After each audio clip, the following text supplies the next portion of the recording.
Hey guys, it's Lori. Welcome back to my channel. If you've watched me as I have grown my channel at all, then you will have either seen my video on how I cover hyperpigmentation, or you've heard me talk about my face dilemma. So basically, I just wanted to touch base on that a little bit before I cut to the footage of my face update. Basically, my face is getting better, it is improving.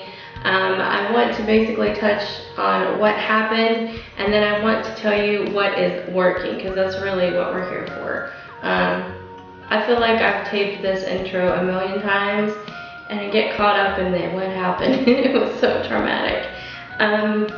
Okay, I'm trying to put this in a nutshell. I had a very bad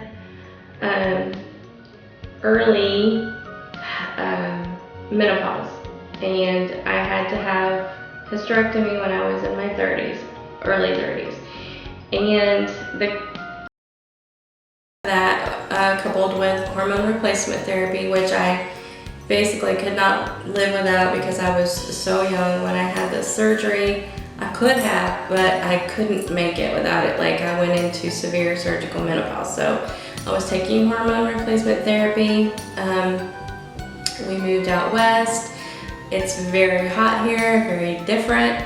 I was in the pool all the time. I was a full-time student. Any chance that I got to get out of the class and the books, and I felt like I was just constantly inside. I wanted to be outdoors. So one summer I had taken a summer break and I went to the pool almost every single day.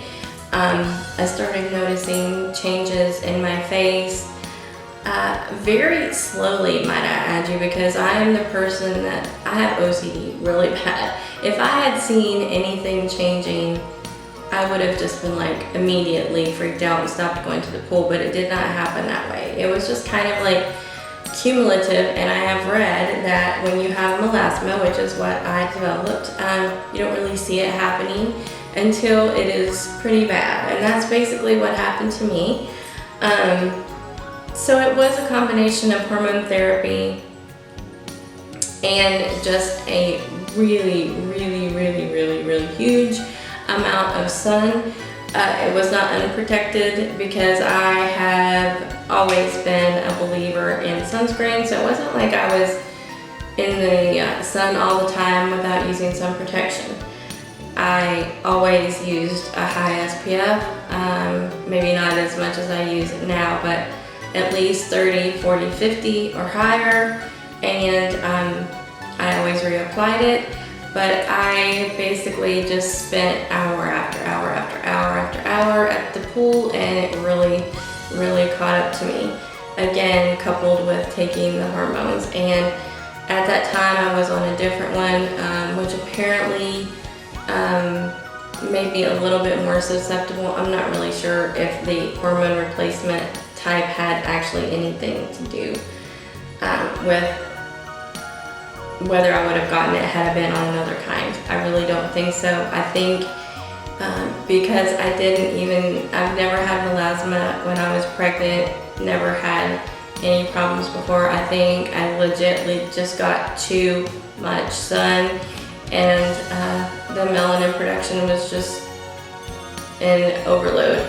And so that's kind of the backdrop. I also am going to insert clips here of where I started, because even before I did the hyperpigmentation video, I had taken pictures of my face. Like I said, I'm OCD. I have no other reason to tell you that. I took pictures. I wanted to see it myself so that I would be able to take it to the dermatologist, and the doctors would be like, look what is happening, what's wrong, what am I gonna do? Help me fix this. I like to document things. I always have, so I should have had a YouTube channel years ago.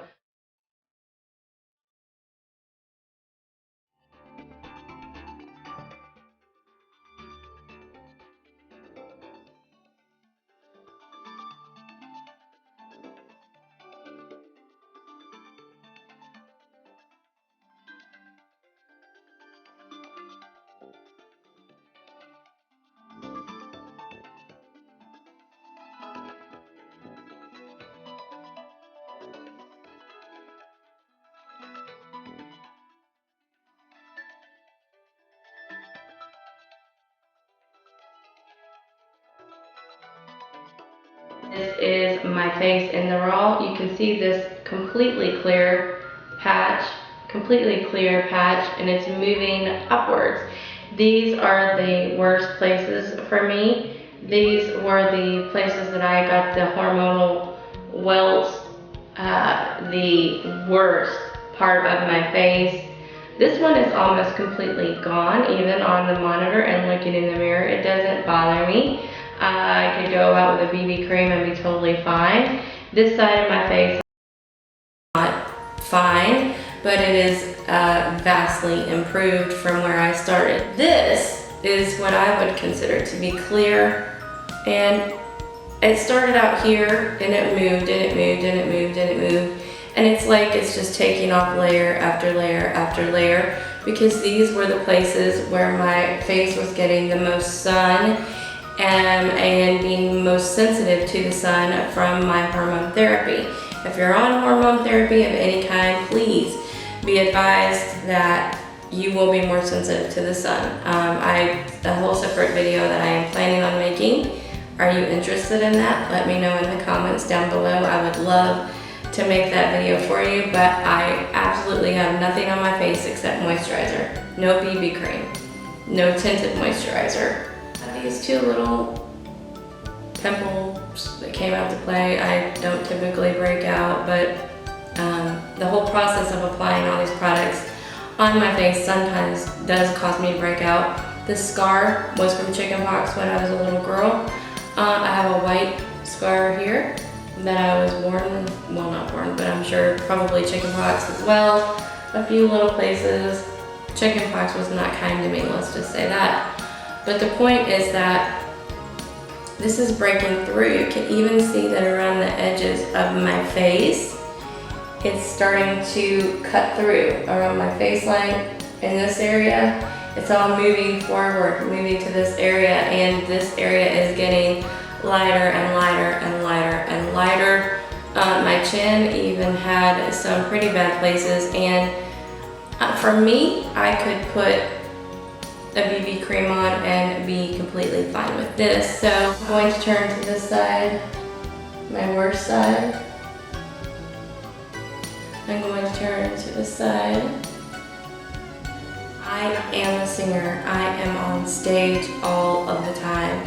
And I feel like when I'm doing my makeup, it was just taking me longer and longer and longer and longer. All I could see are these things on my face. And so to go from that to it just really starting to heal, I realized, you know, how important it is. I've always taken good care of my skin, but I was out in the sun way too much without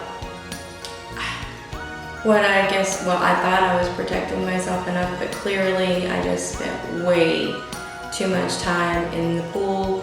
And these, which are what really bothers me the most still, but of course, like I said, they're getting less and less, are right here. And if you notice, when I put on my glasses, you'll see that I think what happened was these are very small, but my sunglasses, I believe, would come right around in this area, and they might even have been reflective, who knows? I don't know, they might, I don't think they were, but I couldn't swear to that. I have about 50 pairs of sunglasses. I know, obsessive, but I do because it's so hot here. I think that it was probably from wearing the sunglasses in the pool here. Wait, this is a sunspot. It's not cute, I know, don't judge me. This has not broken through hardly at all, even though all these places around it are. This one was a pretty big sunspot. This one is breaking up, so that tells me that this layer is finally, you know, starting to shed. My face, my neck did not have any troubles, ironically. I don't know why. So had no damage here. My chin had some, nothing that was really appalling to me, but I do notice that like in here, those are lifting away, And ironically enough as well, I did not have the mustache that so many people with melasma get. I never had that. It was never on my lip, or maybe I just didn't notice it. They do say that when you are developing melasma, because you look at yourself in the mirror every day, you don't see it. This is the max cover. This is the most hardcore thing in the world for covering melasma. This is what works the absolute best, and it is camouflage makeup. Now my color is tawny right now because I've been mixing it with different foundations. I don't need this on its own anymore. You can find this in many different shades. I'm not sure how many because it's a face and body, but it can be mixed. It mixes well with other foundations, plays well, and it will cover. I mean, it will cover anything on your face, your body. This right here has literally saved my stage life because this is the only thing that would work for me when I was performing to get a decent result. And so you're asking yourself, okay, Lori, wow, that's pretty terrible. Now tell us what is happening, what's working. But what is working for me is Retin-A, and I bought the 0.5%, and basically I wanted to come to you barefaced. Also, you guys know that I am obsessed with this Bee Venom mask. If you don't watch my channel, I did a whole video on this. It's basically my Beenigma Dupe, and I love this so much. So after I've cleansed my face, I will wait 15 to 20 minutes. I apply my Bee Venom. I let that soak in for about 5 and let it kind of calm down from the sting that it gives me, and I apply the Retin-A. I was using only a pea-sized amount because that's how it's instructed, but recently I have just been going at it hardcore. Not like by gallons, but definitely not just restricting myself to the pea size. I've applied it very evenly and almost kind of heavily in certain areas, and not so much in the places that are already clear, but just really focusing on the trouble spots of my face that you'll see in the clips. And that has really been working for me. It's hard for me to not exfoliate. It's hard for me to deal with the Retin-A. It's not an easy process to get used to. For myself, I actually prefer natural cleansers and oils. I love this rosehip oil. If you watch my empties, you'll see this. This is a natural Retin-A. I love this. I tried going back to this just for a little while, but as soon as I did, I would see the improvement decrease. Not enough cell turnover, not enough going forward for me. So I am sticking very hardcore with the Retin-A. I'm using it nightly now, and I am seeing the results, and hopefully you can tell the befores and the afters that this is definitely working for me. I just wanted to basically, I had been promising you guys a Retin-A video. I've been promising you an update on my face because you guys know, if you watch me at all, what I've been struggling with. And so I hope that you guys really enjoy this video. With all the editing and inserts, it's certainly going to be one that takes a lot of effort, but I've always wanted to just inform you guys. Make sure you know what can cause photoaging, melasma.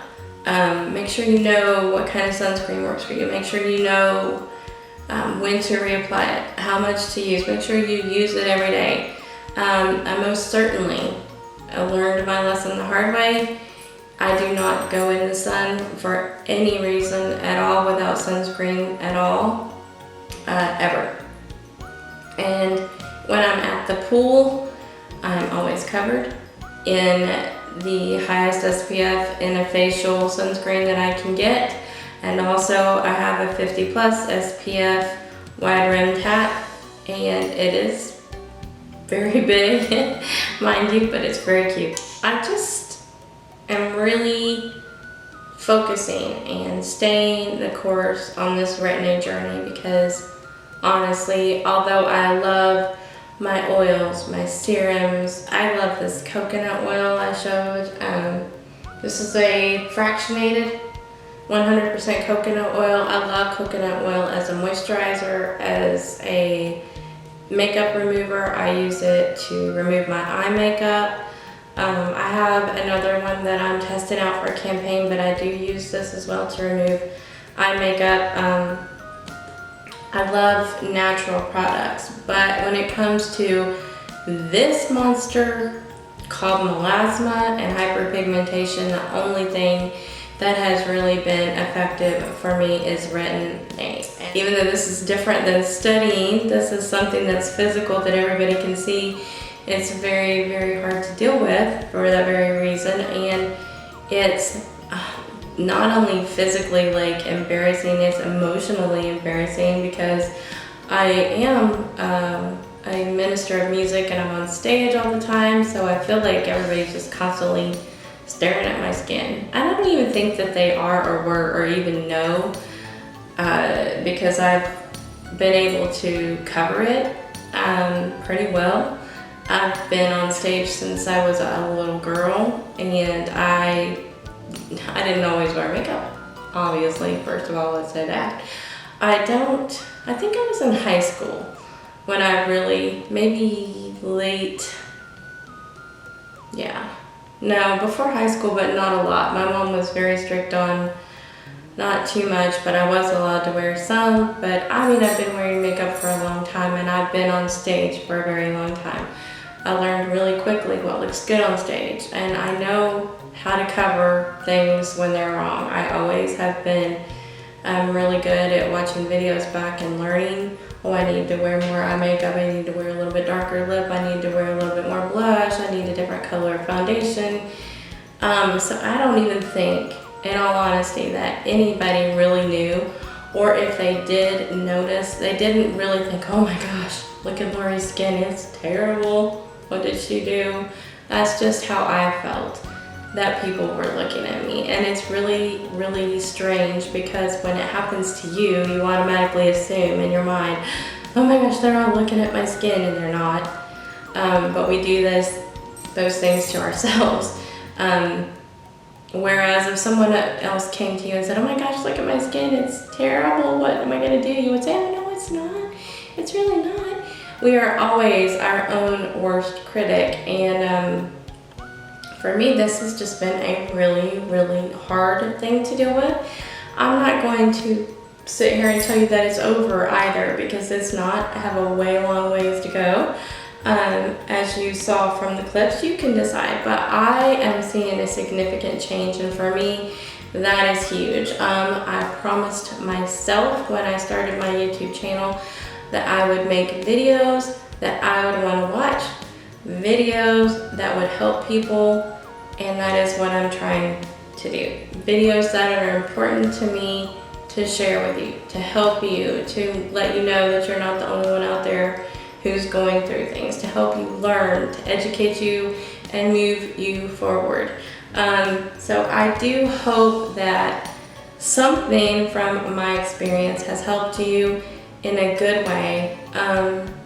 And I said before on my eyelid surgery video, no negative comments, nothing terrible. I will delete anything, so don't waste your time posting negative comments, because they will be gone if you try to do that. If you want to leave me some love down below, some comments on your thoughts on this video, if you thumbs it up, let me know that you like this, that you want more of these types of videos. I'll be happy to do them. Please, as always, subscribe to my channel if you have not already. I would love to have you. And just leave me some comments down below. Again, thumbs up if you like this kind of things, because this is very raw and very real life and very true story that has happened to me, and not just myself, but plenty of other people out there. So again, if you want to reach out to me, I love that. I always answer my comments. I can do that. My channel is small enough at this point where I can individually go down and answer every single comment, and I always do. So please let me know if you're going through this, if you have questions about Retin-A, if you have questions about retinol, if you have questions about my skincare routine, when I exfoliate, how often, etc. Whatever that may be, please leave them down below, and I promise that I will get back to you. I do hope that you enjoyed this video because it is really dear to my heart. So just let me know what you guys are thinking, and let me know what you think about the befores and afters. Again, it's been a year and a half since I have been using the Retin-A, and I'm going to continue on that journey. So until my next video, I will see you guys soon. Take care. God bless you. Bye-bye. Thanks for watching.